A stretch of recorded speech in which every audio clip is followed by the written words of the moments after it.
कौना।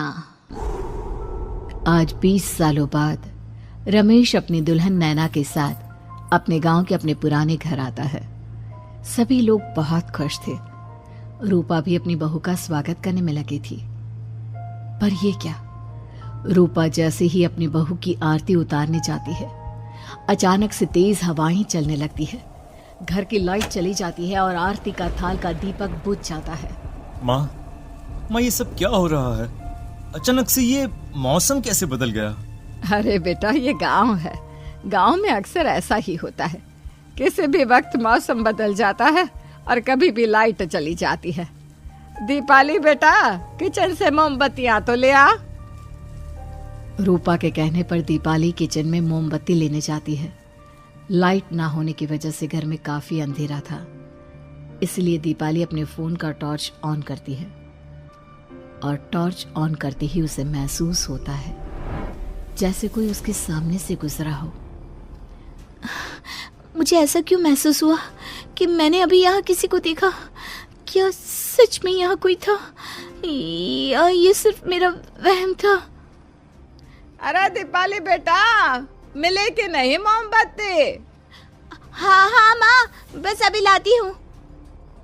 दीपाली सारी बातों को भूलकर मोमबत्ती जलाती है और जैसे ही मोमबत्ती लेकर वापस बाहर जाने के लिए पीछे मुड़ती है तो उसके सामने एक 10 साल की छोटी बच्ची खड़ी होती है।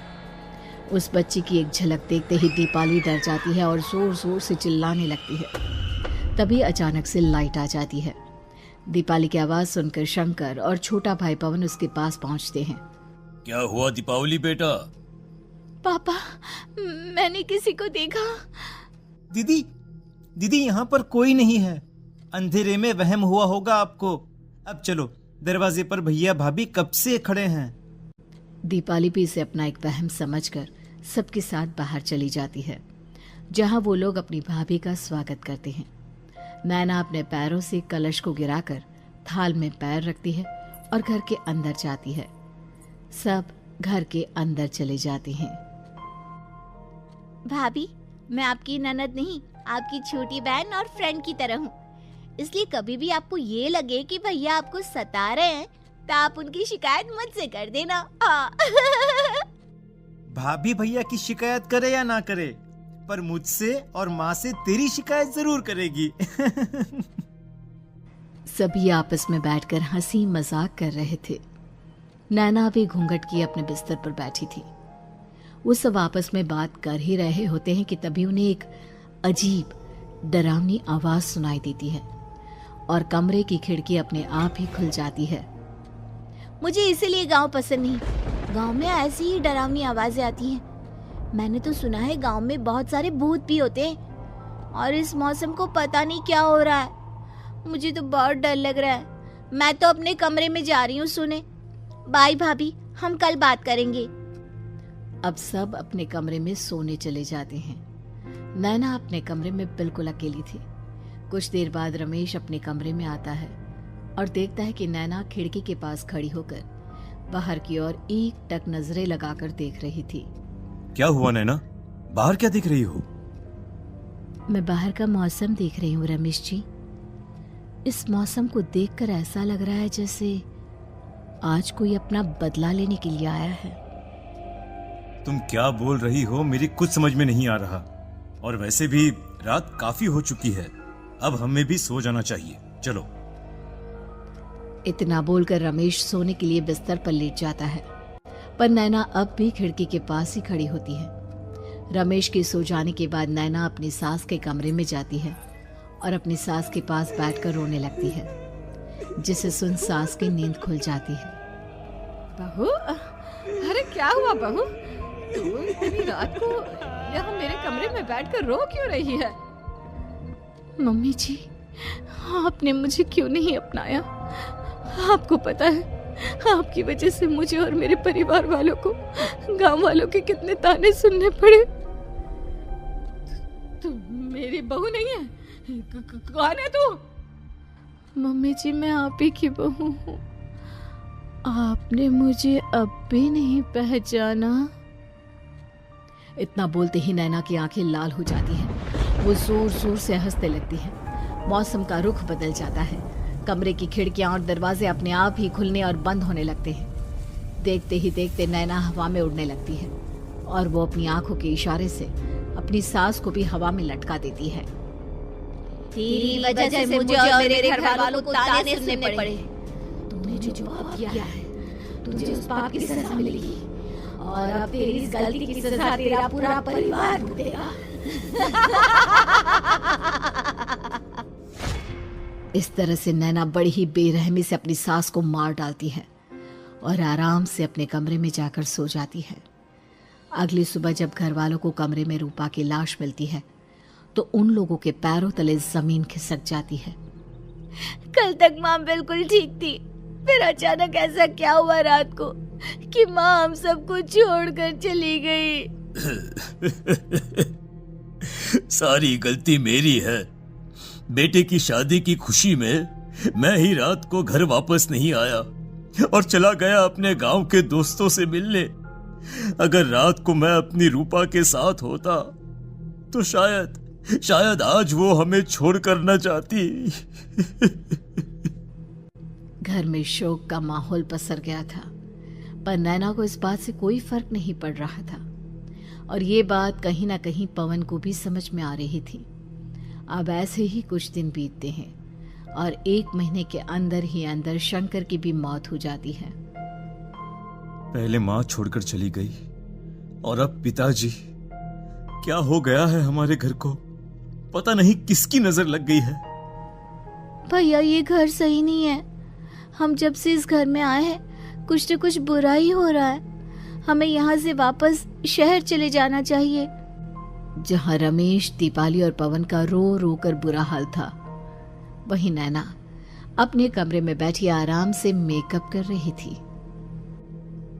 दीदी मुझे तुमसे कुछ बात करनी है। मुझे लगता है कि इन सब के पीछे भाभी का हाथ है। पवन तू ये सब क्या कह रहा है? तू होश में तो है ना?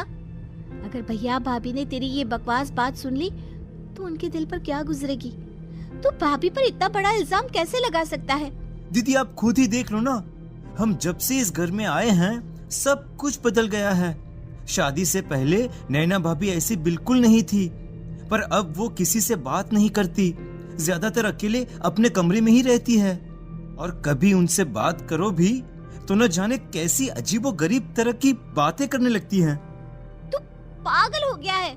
आप समझती क्यों नहीं है दीदी? देखो ना, हमारे घर में मौत का सिलसिला शुरू हो गया है, पर भाभी को कोई फर्क नहीं पड़ रहा। वो अभी भी मेकअप कर रही हैं, आराम से खाना खा रही हैं। और दीदी आपको पता है, जिस रात माँ की मौत हुई थी ना, उस रात मैंने भाभी को माँ के कमरे में जाते हुए देखा था। पवन की बातें सुन अब दीपाली के मन में भी शक पैदा होने लगता है और वो इस बारे में रमेश से बात करती है। रात को सब साथ में बैठकर खाना खा रहे थे, तभी कौन हो तुम और तुम ये सब क्यों कर रही हो? क्यों सबकी जान ले रही हो? रमेश जी, ये आप क्या कह रहे हैं? मैं भला मम्मी जी पापा जी की जान क्यों लूंगी?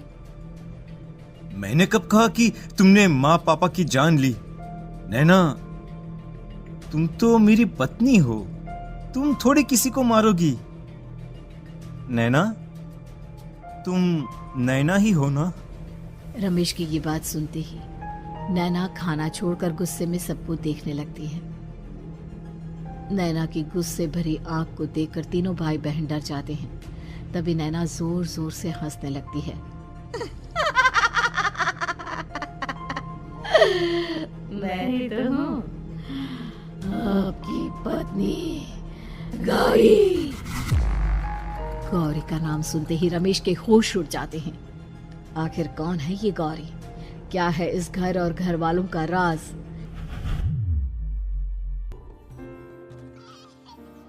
हमारे दोनों बच्चे एक साथ कितने अच्छे लग रहे हैं ना? हाँ, कितने अच्छे दोस्त हैं दोनों। बस बड़े होने के बाद भी इनकी ये दोस्ती बनी रहे तो बच्चे कितने खुश रहेंगे। मैं क्या सोच रहा था कि क्यों ना हम अपनी दोस्ती को रिश्तेदारी में बदल दें। मैं अपने बेटे रमेश की शादी तेरी बेटी गौरी से करना चाहता हूँ। इस तरह हमारे बच्चे भी हमेशा साथ रहेंगे और हमारी दोस्ती भी रिश्तेदारी में बदल जाएगी। शंकर की इस बात से उसके दोस्त को बहुत अच्छा लगता है और वो अपनी बेटी की शादी रमेश से करवाने के लिए तैयार हो जाता है। बहुत जल्द दोनों परिवार मिलकर बचपन में ही रमेश और गौरी की शादी करा देते हैं। अरे शंकर, अपने बच्चों की शादी करवा कर हमने अपनी दोस्ती को रिश्तेदारी में बदल तो लिया, पर मैं चाहता हूं कि अपनी गौरी का गौना 2 साल बाद करूं, ताकि वो थोड़ी समझदार हो जाए। अरे हाँ हाँ दोस्त, बिल्कुल, हमें कोई दिक्कत नहीं है। इसी तरह समय बीतने लगता है। समय के साथ शंकर का कारोबार तरक्की पकड़ लेता है और 2 साल बाद शंकर अपने पूरे परिवार के साथ शहर में शिफ्ट होने की तैयारी कर लेता है। जब यह खबर उसके दोस्त को पता चलती है तो वो शंकर से बात करने उसके घर जाता है। शंकर, 2 साल पूरे हो चुके हैं और अब तू शहर भी जाने वाला है। मैं सोच रहा था कि तेरे शहर जाने से पहले गौरी का गौना कर दूं, ताकि तू अपनी बहू को अपने साथ लेकर जा सके। ये तू कैसी बातें कर रहा है? रिश्तेदारी बराबरी वालों से होती है, और वैसे भी अब मेरा बेटा या मेरा परिवार कोई भी इस रिश्ते को नहीं मानता। ये तू कैसी बातें कर रहा है दोस्त? जब हमने अपने बच्चों की शादी करवाई थी तब हम दोनों ही एक बराबर थे। पिछले 2 साल में तेरा कारोबार थोड़ा सा अच्छा क्या चल गया तो पुराने रिश्ते ही तोड़ देगा। देख भाई, ऐसा मत कर। अगर तूने मेरी बेटी को अपनी बहू के रूप में नहीं अपनाया तो कोई भी मेरी बच्ची से शादी नहीं करेगा। अरे उसकी जिंदगी बर्बाद हो जाएगी। यार देख, वैसे भी बाल विवाह तो कानून मान्यता नहीं देता, फिर मैं कैसे दे दूं? तू अपनी बेटी के बड़े होने पर उसकी शादी किसी दूसरे लड़के से करवा देना। वैसे भी तब तक ना उसे और ना ही गांव वालों को ये बात याद रहेगी। मेरे बेटे को बख्श दे मेरे भाई। इस तरह से शंकर अपने दोस्त के परिवार और गौरी को गांव वालों के ताने सुनने और जिल्लत से भरी जिंदगी जीने के लिए छोड़ अपने परिवार वालों के साथ शहर चला जाता है। अरे इनकी गौरी में ही कोई दोष होगा, तभी तो लड़के वालों ने इनकी बेटी को अपनी बहू के रूप में नहीं अपनाया और उसको यहाँ छोड़कर शहर चले गए। अब कौन थामेगा ऐसी लड़की का हाथ?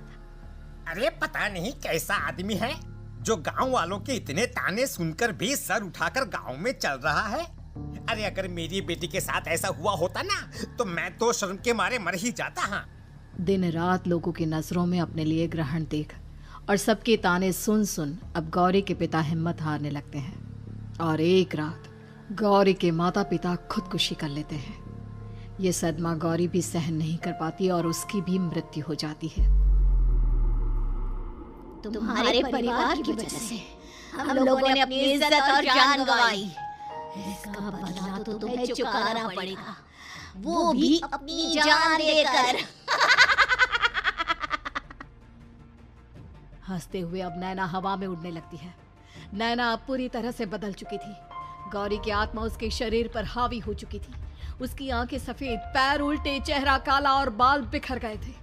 अब गौरी अपनी शैतानी शक्तियों से घर के हर कोने को अपने काबू में कर लेती है और सीधी दीवार पर जाकर चिपक जाती है।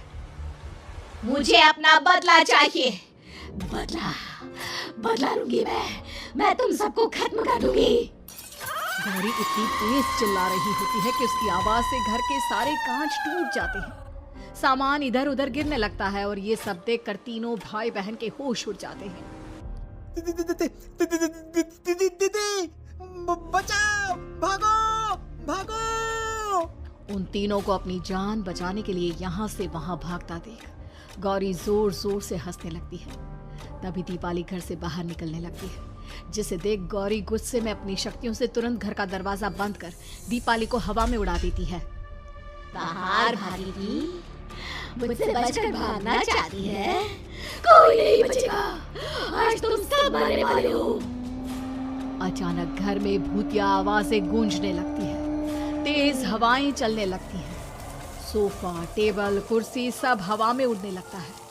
ये सब देखकर रमेश, दीपाली और पवन की रूह कांप जाती है। घर में ये सब होते हुए और अपनी बहन को हवा में उड़ते हुए देख रमेश और पवन को भी समझ में नहीं आ रहा था कि वो क्या करे, कैसे अपनी जान बचाए। इतने में गौरी अपनी आंखें दीपाली की तरफ करती है और अपनी शैतानी शक्तियों से उसका गला दबाने लगती है। भागने का बहुत शौक है ना, अब मैं तुझे इस दुनिया से ही भगा दूंगी। इतना बोलकर गौरी दीपाली को उठाकर फेंक देती है और दीपाली दीवार से टकराकर नीचे गिर जाती है। दीपाली के पूरे शरीर में चोट के निशान होते हैं और वो उठ भी नहीं पाती। दोनों भाई भागते हुए अपनी बहन के पास जाते हैं। ये तो बस शुरुआत है, मैं तुम तीनों को तड़पा कर मारूंगी। अरे अरे, पर हमने क्या किया है? हम तीनों भाई बहन तो निर्दोष हैं। गलती तो हमारे माता पिता ने की थी और उन्हें तुम पहले ही मार चुकी हो, फिर हमारे पीछे क्यों पड़ी हो? पवन के इतना बोलते ही गौरी एक हवा के झोंके की तरह उसके पास आती है और उसका गला पकड़कर उसे हवा में उठा देती है और रमेश को गुस्से भरी नजरों से देखती है। गलती मेरे परिवार की नहीं थी, पर सबको बोलना पड़ा। मैं किसी को नहीं छोड़ूंगी। गौरी पवन को हवा में उछाल देती है, जिस पर कमरे की छत से टकराकर जमीन पर आकर वो गिरता है। उसके सर और शरीर पर जगह जगह चोट लग जाती है और खून बहने लगता है, जिसे देख अब रमेश से चुप नहीं रहा जाता। गौरी, तुम्हारा गुनहगार मैं हूँ। तुम्हारी शादी मुझसे हुई थी। अगर तुम्हें बदला चाहिए तो मुझसे लो। मेरे भाई बहन को छोड़ दो। तुम मुझे मार दो। मरना तो सबको पड़ेगा। अरे पर इसमें उन दोनों की कोई गलती नहीं है। प्लीज, मैं मानता हूँ कि तुम और तुम्हारे परिवार के साथ जो कुछ भी हुआ वो गलत था, पर गौरी, मैं प्लीज मेरे भाई बहन को छोड़ दो। उन्हें तो इस बात के बारे में कुछ भी पता नहीं है। उनका इस सबसे कोई लेना देना नहीं है। तुम और तुम्हारा परिवार यही चाहता था ना कि मैं तुम्हें अपना लूं। उस समय मैं बच्चा था। मेरे पास इतनी समझ नहीं थी, पर आज मैं तुम्हें तुम्हारे इसी रूप में अपनाता हूं। मेरे साथ जो करना है कर लो, बस मेरे भाई बहन की जान बख्श दो उनकी जान। रमेश की ये बात सुनकर गौरी का गुस्सा थोड़ा शांत होता है। ठीक है, मैं तुम्हारे भाई बहन को नहीं मारूंगी, पर तुम्हें मरना होगा और तुम्हारी आत्मा को मेरे साथ शादी करनी होगी। मुझे मंजूर है। अब रमेश गौरी के साथ छत पर जाता है और छत से नीचे कूद जाता है। रमेश के मरते ही गौरी उसकी आत्मा को अपने साथ ले जाती है और इस तरह से रमेश खुद मरकर अपने भाई बहन को बचा लेता है।